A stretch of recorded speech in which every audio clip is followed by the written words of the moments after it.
Chicago. We had such a good weekend over Labor Day weekend. It was Chicago's weekend. Let's jump right into my review of Northcoast Music Festival. Hey everyone, welcome back to Aura Life. If you're new here, hello, welcome.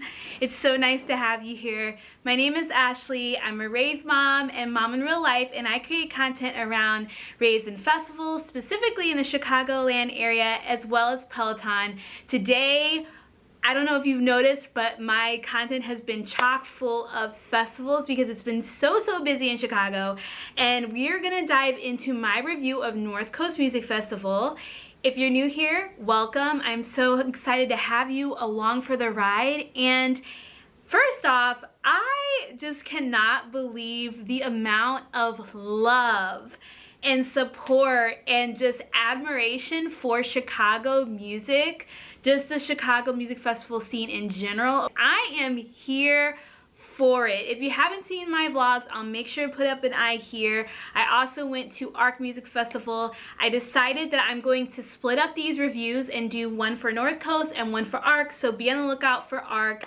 But first off, I just have to say in general, it was such a good weekend for Chicago music, Chicago EDM music, and bravo Chicago. I'm so proud of us. So that is really just my overall takeaway for the weekend. I'm just so proud. So today, I'm gonna run you through my thoughts on Northcoast Music Festival. This was my first year going, but I've also had friends who've gone in the past, so I'm using some of the references that they've told me about as well in this video, just to give you some clarification on the evolution of this festival. I also talk a little bit more about that in my lineup review video, if you haven't seen that already, so I'll put the eye up there if you want a little bit more history around Northcoast. But there will be some occasions where I will reference that in this video just to give you some context.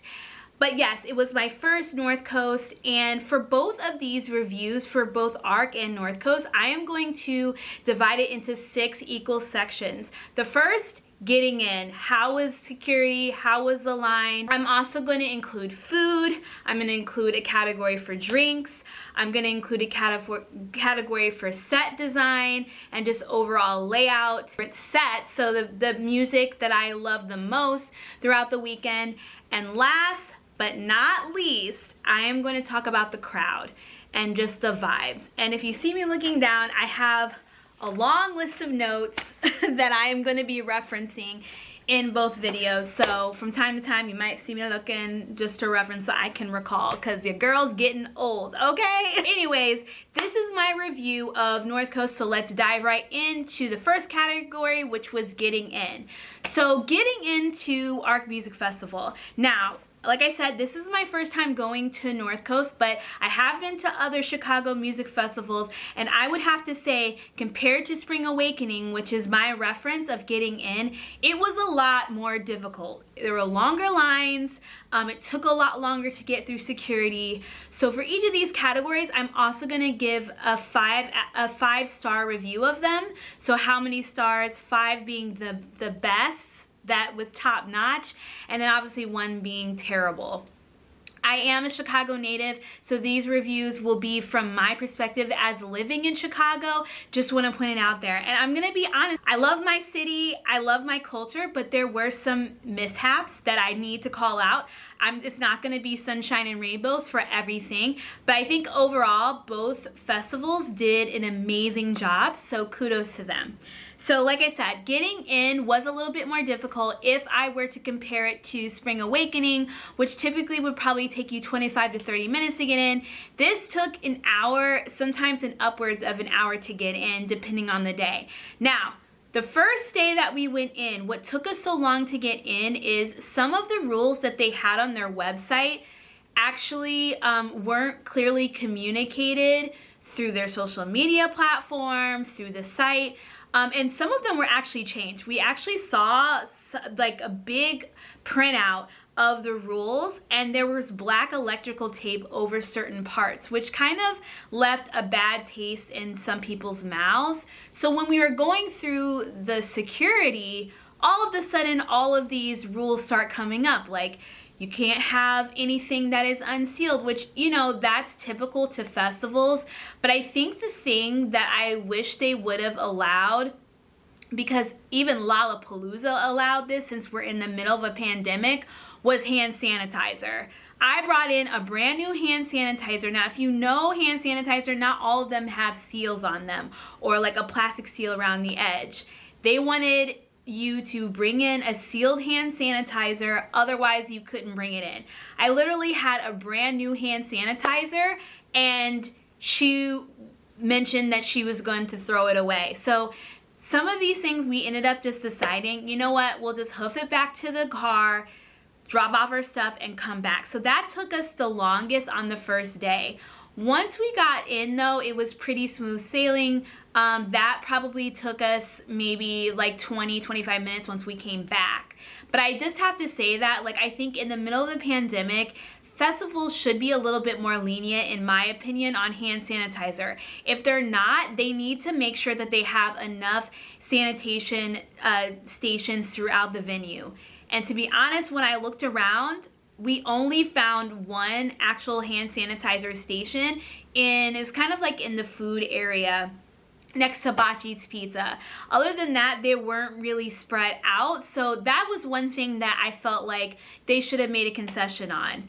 Also, I have noticed too that there were inconsistencies in how personnel treated people in the line. So for some people, they were extremely strict, and for others, they were extremely lenient. And it really depended on who you got to screen you.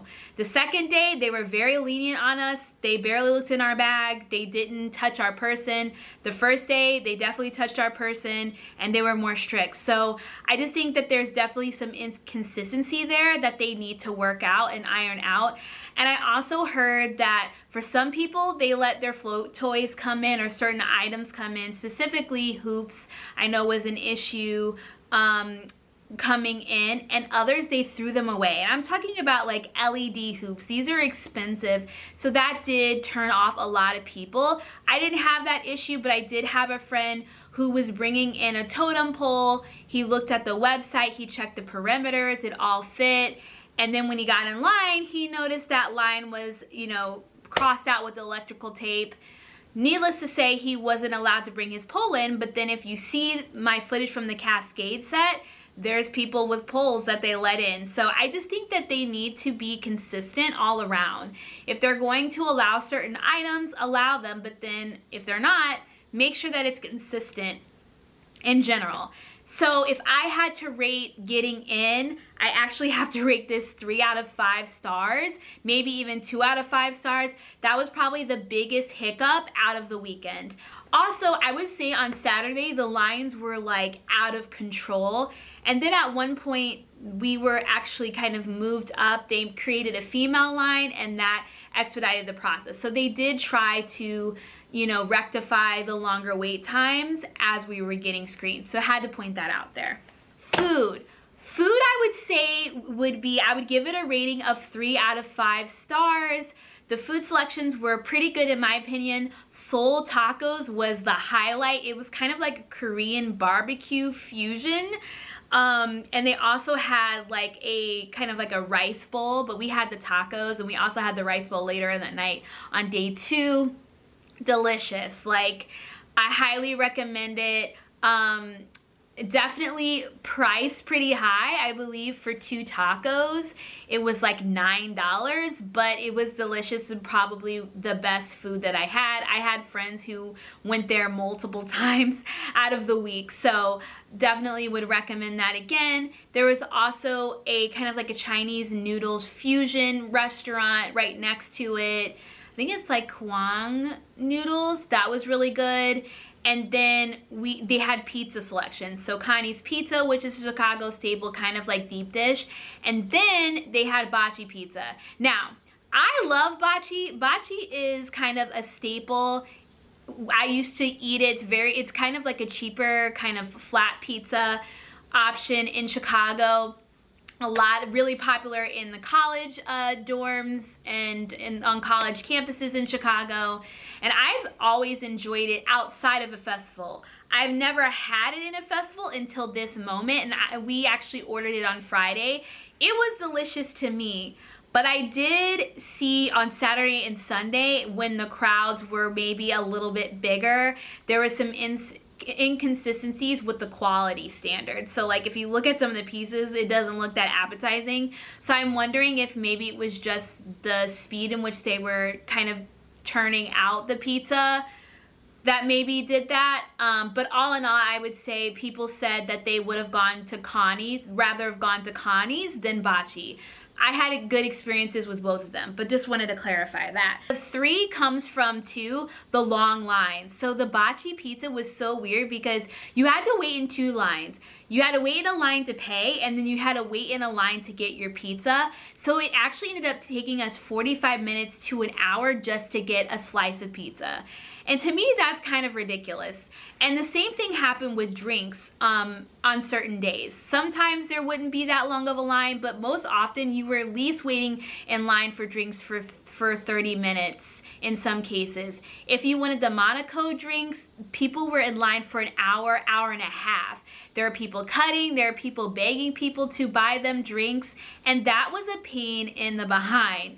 So that was definitely something that you really just couldn't enjoy the music. If you wanted to get a drink, if you wanted to get food, you were missing big chunks of sets. So I really think they need to figure that out, whether it is they need to put more vendors on maybe the other side of, you know, the stages or the other side of the entire set. But they need to figure that out because it definitely took away from the enjoyment of the music. You missed big chunks of sets, and that was disappointing. Drinks. So I also gave the drinks 3 stars.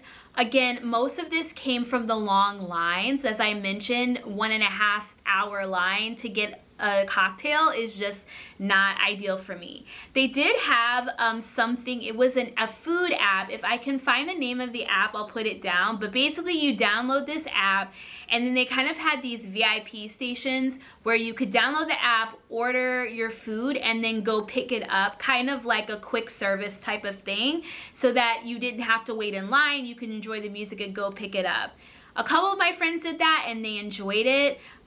They were also letting people just kind of go in and out of these like VIP areas, specifically in the canopy section. And you'll see in my second vlog, we actually spent the whole night, the rest of the night there, listening to Green Velvet and eating. It was kind of like a VIP lounge. And there were no lines. Like you could literally just walk up, get as many drinks as you wanted, sit down and eat. And that was really nice that they were doing that and letting it open, since it seemed like not that many people were using that app service.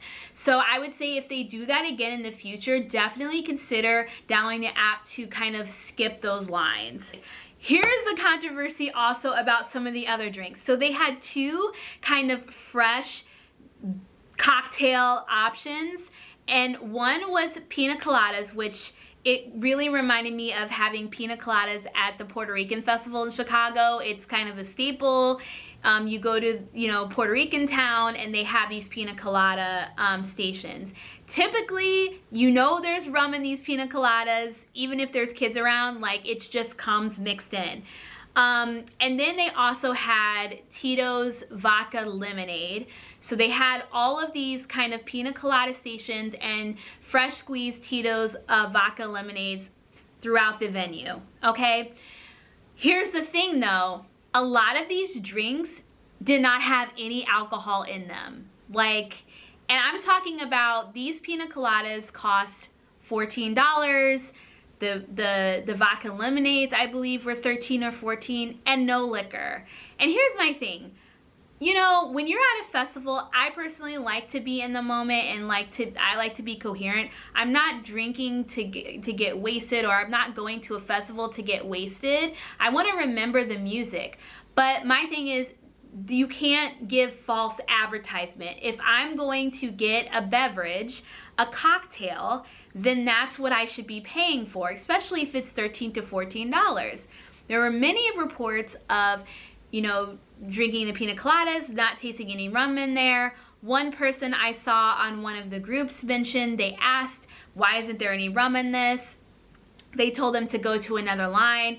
When they went to the other line, the people said, wait, what? Like, why we told them not to tell them that so that people don't know that there's no rum in there. If it's a virgin pina colada, that's fine. I think it's great to have some virgin kind of cocktails or beverages. There literally were none in the venue. It was either water, bottled water, or alcohol. So it would have been nice to know if there were other options out there for people, you know, soda, Gatorade, Powerade, whatever it may be that they could enjoy without alcohol in it. But if you're going to get a pina colada and you think it's spiked, that's what you should get. You should get that option. Same thing with Tito's lemonade. It's very inconsistent. The first day, my mom, you'll see the vlogs, that was kind of her drink of choice. Friday, she ordered 2. She downed them like within a second. No alcohol in them whatsoever. The second day, they definitely spiked the drinks, so I'm assuming that maybe there were some complaints that there wasn't alcohol in them, and then they reverted back. So definitely inconsistent, and it kind of left a bad taste in our mouth, just because when you're putting money out there and you're spending money, you should get what you pay for. So come on, North Coast, do better next time. You know, make sure that you're advertising what people are gonna get. If it's virgin, that's fine, but advertise that.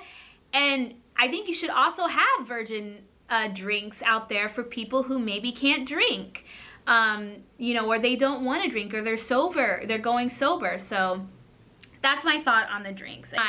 Design was impeccable. I personally think that it just had such a good vibe. It definitely went with the branding of, you know, their logo, of, you know, all of the graphics that they've put out there. Very bright colors and just felt like summer. They had these giant beach chairs that they put out in the middle of the venue. And then when you walked in, everything was spaced out really well. You had the canopy stage, which is kind of like the house stage. I thought that design was beautiful. I spent most of my time there. They had this like AstroTurf at the canopy stage, and then they also had it at the Vega stage, which was right next to it. Beautiful stage, very simple design, but the visuals were beautiful, especially during lane 8. They had these really kind of like long column screens, and I just thought it was beautiful. Like the lighting, the sound was good. Now, I will say between the canopy and the Vega, there was sound bleed, and that was the one thing that was kind of a letdown, especially because this venue is spread out. I have been to this venue before. Actually, I went here for all of the drive-in raves. I saw deadmau5 here, I saw Green Velvet, so it was really interesting to see it in a festival setting versus kind of a drive-in setting. But I think I was just a little disappointed in the sound bleed, so I hope next year between the Vega and the canopy stage that they separate them or work that out. But I love the AstroTurf. It was great. You could like set down your pashmina, sit there, eat, vibe out during the day, when it was more kind of a slower vibe, and then, you know, you could sit there if you're, you know, tired from dancing. It was just really great vibes. I really liked that aspect of it. In the middle of it, they had this like long walkway, kind of reminded me of Lala, where they had these flags and people took pictures there. It was really beautiful.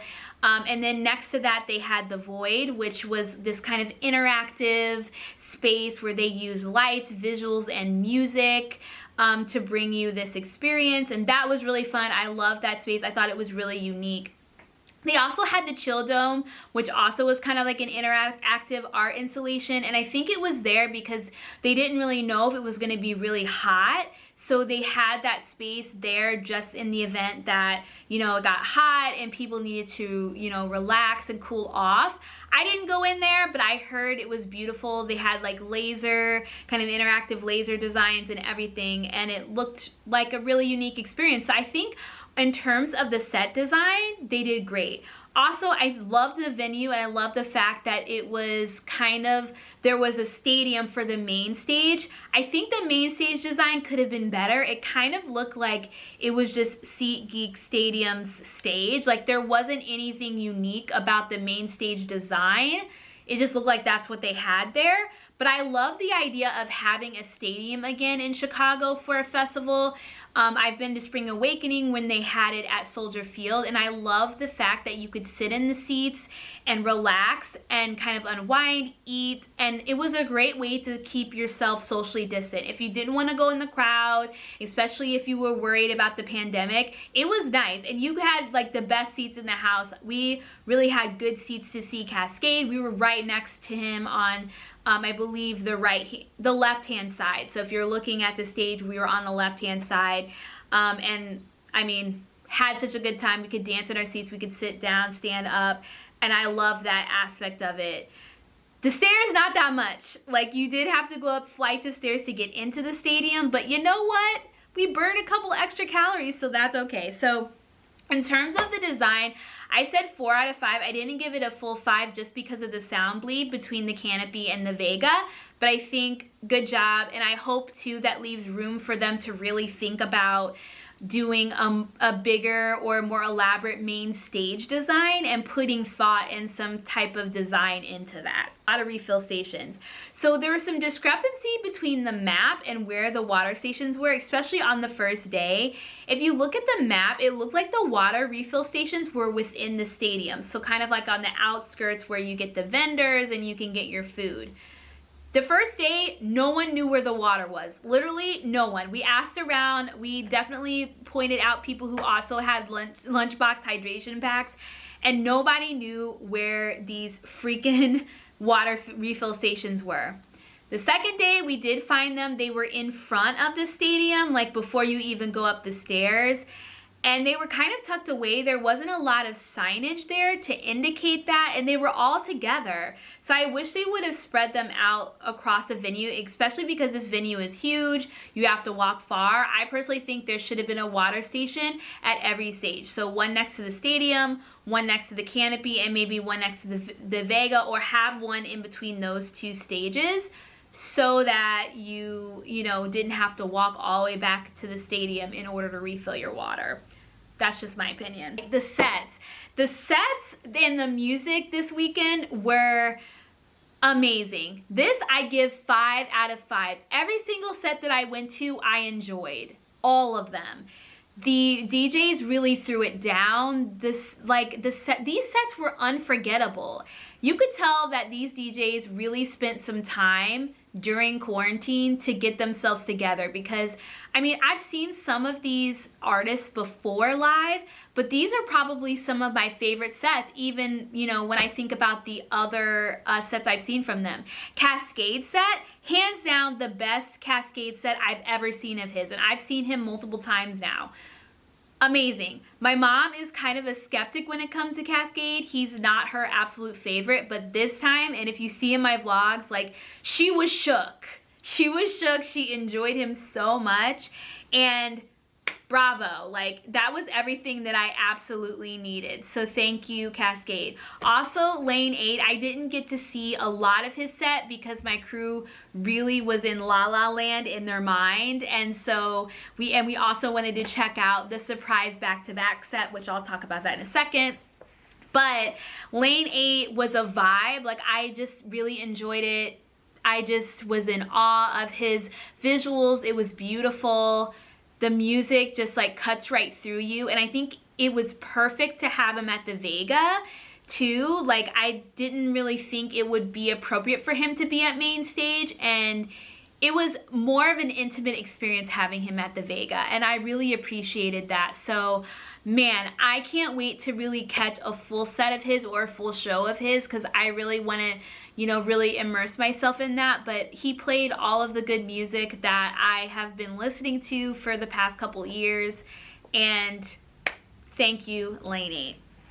All right, so then I have to say Vanessa and Jay Rohr definitely surprised me. I mean, their set, it was probably one of the first big sets that we saw of Northcoast, and it was just so good, so amazing. They are perfect together as a duo, and I really, really enjoyed that set too. It was the perfect house vibes, the perfect way to start the weekend.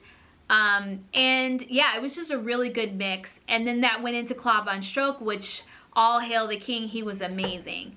But I have to say that Saturday really brought the house down for me. Started off with Marshall Jefferson, which gave me like gospel, good old blues, house vibes, like the perfect thing to like sit and just really take in the atmosphere. Dom Dalla killed after, and then Green Velvet. One of the best Green Velvet sets I've seen, and it went right into the surprise back-to-back, which was Green Velvet, Dom Dalla, and Rebuke. Mind blown. Mind blown. Now, also, one thing you may not know about me is I love 80s music. I am like an 80s music geek. I love the sound. Sweet Dreams is one of my favorite songs. I love Depeche Mode, and I believe I couldn't really see because we were walking back and forth to get some food, but I think it was Rebuke when during this back-to-back set he played this remix of Enjoy the Silence that is amazing. I was so immersed in it, I don't think that I caught a lot of the actual music, but right here got my soul. I just love like this fusion of the old and the new. I love when artists pay homage to past decades, past music, and you know, it just was everything to me, and it was the perfect set to end Northcoast for me. So sets, definitely a 5 out of 5. Last but not least for this review, the crowd. So I would say the crowd was really great. Everyone was in good spirits. I literally did not see anyone angry, upset, fighting the entire weekend. Everyone was somewhat courteous. I will say that Plur vibes weren't really on 10 as they usually are, and I think people were just kind of sticking to their crew, sticking to themselves. I think a lot of this has to do with the pandemic and us being afraid to approach each other and interact with each other. And I think we'll let go a lot of that, because standing in line, we talked to plenty of people and everyone was really courteous and nice. Now, I will say there were some people that just did not like take people's personal space into consideration, and especially right now during the pandemic, like guys, just a PSA, like please respect people's space, be respectful. There was an instance where I had a friend who she was just sitting and some guy belched in her face as they were walking by. That's not cool, like, especially because I don't know where you're coming from. I don't know what kind of germs you have. So this is just a reminder, and this has nothing to do with Northcoast. It just has to do with festivals in general. Everyone right now has new boundaries. So let's just respect each other's boundaries. And especially as we're transitioning into just this new normal, please be respectful. That's all I have to say. Now, in terms of like pushing through the crowds or anything, I didn't experience any of that. I had a really good time, especially at the house stages. I just think like when you listen to house, how can you not be happy? Am I right? I mean, how can you not be happy? So I don't think that there was any real issue with that, but I just had to point that out. Let's respect each other's personal space right now. Okay? Okay. So in terms of the crowd, I would give the crowd 4 out of 5 just because of some of those instances. But I think all in all, this was such a good festival. Any critiques that I have, it's just out of love. I want this festival to do really well. I see great potential for it in the future. I think definitely there will be more years to come. If you were to ask me if I'm going to go back, I would certainly go back. I definitely would look at the lineup. I don't think it's necessarily a festival that you have to do for 3 days straight. I think you could split it up once single tickets go on sale. That's what I did, and I actually enjoyed that because I could get a mixed experience and really go and focus on the artists that I really wanted to see, especially because there was some bass music, dubstep music. That's not necessarily my cup of tea, so on the heavier days, I may not go to that specific day, but I think they had a really good mix of different types of artists, different types of genres, and I would recommend it. And I really actually did like the venue. Yes, it was far.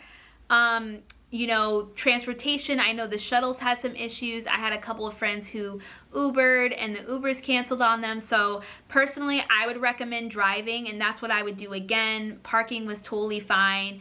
But I know the Ubers did have some issues. I think some people had to wait 2 hours. They had Ubers that canceled on them. But all in all, I think the benefit of leaving the city is more space.